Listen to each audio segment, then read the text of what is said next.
Welcome to the deep dive. Hey there. This is where we take, your sources, articles, notes, whatever you've got, and really dig in. Yeah, we try to pull out the key knowledge, the best insights for you, Exactly. Make it fast, make it useful, but skip the overwhelm. and hopefully, throw in a few interesting bits, maybe keep you entertained along the way. Absolutely. So today we're diving into something, well, frankly, designed for pure relaxation. A specific food and wine idea for, say, a Friday night. Ah, nice. What do we got? We're talking garlic butter salmon with asparagus, and the pairing, Pinot Noir. Okay, classic combo. Our source material, it really digs into why this pairing is supposed to be so good, right? Not just okay, but really good. Yeah, exactly. It gives a simple recipe, suggests some specific wines that, won't cost the earth. And tips on making it kind of a regular thing, an easy tradition. That's the idea. So the big question for this deep dive, looking at the source, is basically how does this simple meal, how does it become what they call a restaurant-worthy experience? A match made in heaven, even. Right, and crucially, how can you actually recreate that feeling easily at home?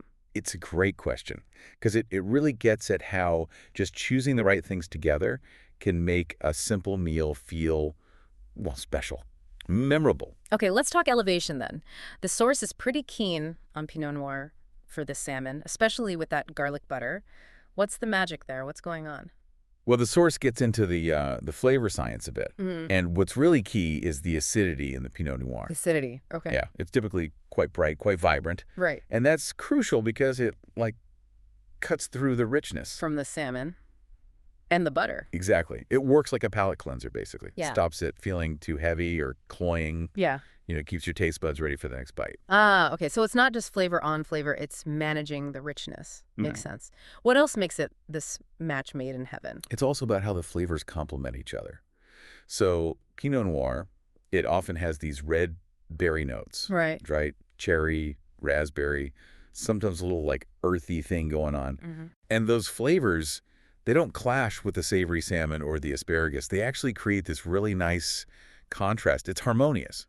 Like they're working together. Okay, Behan, asparagus, isn't that famously tricky with red wine? It absolutely can be, yeah. Doesn't it sometimes make reds taste weirdly metallic or something? It often does, yeah. Okay. And that's where the source points out something kind of special about Pinot Noir. It's versatile. How so? Well, unlike a lot of heavier reds that really fight with those sulfur compounds in asparagus, Right. Pinot Noir, because it's usually medium-bodied and has that specific acid profile, it's actually quite gentle with greens like asparagus.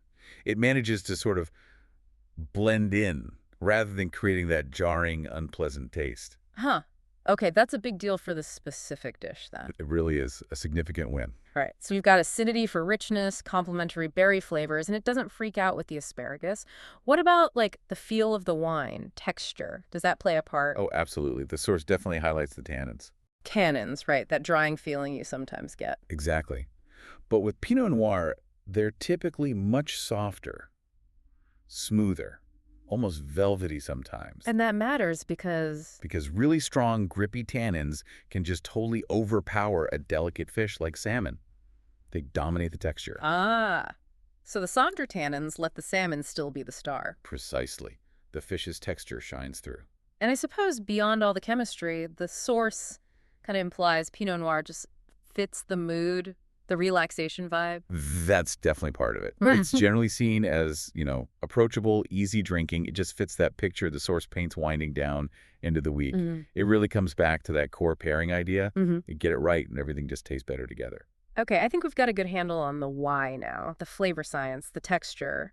It makes sense. So how do we actually do it? The source promised simple. And it really is simple. Yeah. That's kind of the beauty of it. According to the source, you get that restaurant quality result, but with minimal effort. Okay, define minimal effort. Are we talking 10 minutes, an hour? No, much closer to 10. Total time, they reckon, is about 25 minutes. Seriously? Yeah, 10 minutes of prep, maybe 15 minutes cooking time. It really does fit that easy weeknight but feels special slot. Okay. Ingredients. Anything weird I need to hunt down? Not at all. It's all standard stuff. Salmon fillets, obviously. Asparagus, garlic, butter, olive oil, salt, pepper. Oh, and to squeeze a lemon at the end. Maybe some parsley if you're feeling fancy. Sounds manageable. And the method, is it just chuck it all in the oven? Pretty much. Preheat your oven or air fryer works too, apparently. So good tip. Yeah. Then arrange the salmon and asparagus on your baking sheet. Melt some butter, mix in the minced garlic, be generous. Pour that over everything. Salt, pepper, And bake. bake. About 12 to 15 minutes. Depends a bit on how thick the salmon is. Hmm. And that final squeeze of lemon, maybe the parsley. Hmm. Done. Wow, that actually is quick and easy. Any little secrets from the source? Pro tips? Yeah, there's a good one for if you like really crispy salmon skin. Ooh, yes, please. The source suggests searing it first. Skin side down in a hot oven-safe pan on the stove for just like 3 or 4 minutes. Then put the whole pan in the oven to finish. Ah, okay, so that gets the skin super crispy. Exactly. Adds great texture, a bit more flavor, really complements the whole thing. Okay, recipe sounds totally doable, but the wine, getting the right Pinot Noir feels pretty important for that restaurant-worthy part, doesn't it? It definitely helps elevate it, yeah. Mhm. The source makes the point that while most Pinot Noir will probably be fine, finding one with the right characteristics really makes it sing. Yeah. And the good news is you don't need to spend a fortune to find a good one. Okay, so if I'm standing there looking at a wall of wine bottles, what should I be looking for? Key thing is fruit forward. Look for descriptions that mention bright cherry or raspberry. That should be up front, not hidden behind lots of oak or super earthy flavors. Got it. Fruit first. And the body. Light to medium body. Nothing too heavy or powerful. Remember those cannons? Keep them silky. Gentle. Exactly. Smooth tannins and, crucially, good acidity. Don't forget the acidity. That's your friend against the richness. Right, the palate cleanser. Did the source name any names? Give some specific examples. They did, which is really handy. First one was A to Z Wineworks Pinot Noir. It's from Oregon, usually around 20 bucks. Okay, and what's it like? Described as really approachable. Bright cherry fruit, maybe Wow. a little earthiness, but still structured enough for the garlic butter. Nice. Any others, maybe from California? Yep, Miami Pinot Noir. Probably see that one around a lot, usually just over $20. Hmm. It's known for being a bit richer, maybe. Strawberry, cherry, some spice notes, and really silky. The source noted that tiny hint of sweetness it sometimes has can actually work well with the garlic. Interesting. Okay. And maybe something a bit more classic, European. For that, they suggested Louis Jadot Bourgogne Pinot Noir from Burgundy in France, often around $25. Okay, Bergen. Yeah. It's typically a more restrained style. Elegant, pure red fruit, subtle earthy notes. Just really classic pairing for both salmon and asparagus. Can't really go wrong there. Good options. Any last tips on, like, serving the wine itself? Temperature or anything? Yes, good point. Serve it slightly chilled. Chilled red wine. Slightly, like Yeah. 55, 60 degrees Fahrenheit. That's Yeah. about 13, 15 Celsius. Okay. Why? It just really helps the fruitiness and the acidity pop. Mm-hmm. Makes it feel more refreshing against the warm food.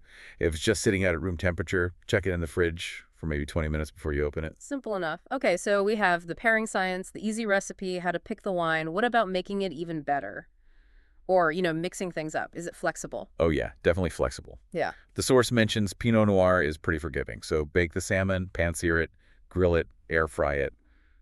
However you like to cook it, the pairing still works. That's good. Don't have to stick to just one method. Any flavor boosters we should lean into? Well, the obvious ones. Fresh lemon juice. Definitely don't skip that at the end. The Yeah. garlic, of course. And fresh herbs are great. Dill, parsley. Mm-hmm. They lift both the fish and the wine. Right. And sides.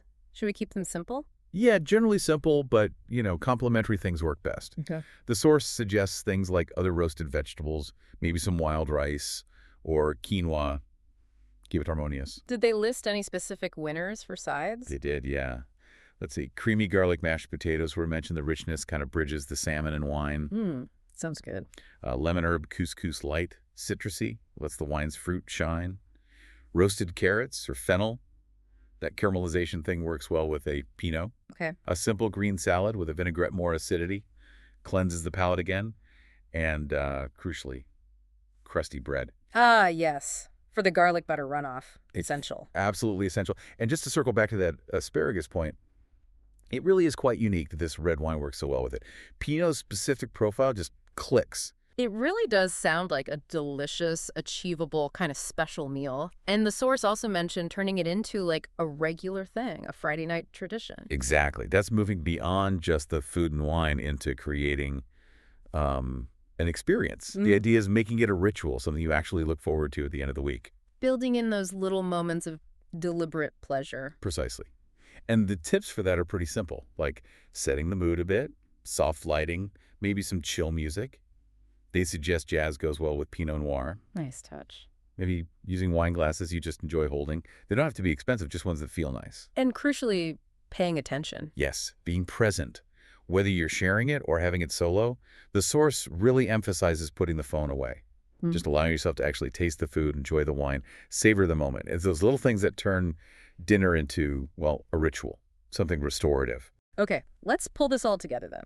We've dug into why this specific pairing works so well, that magic combo of Pinot Noir's acidity-cutting richness, the soft tannins playing nice with the salmon texture, and that surprising harmony with asparagus. Right.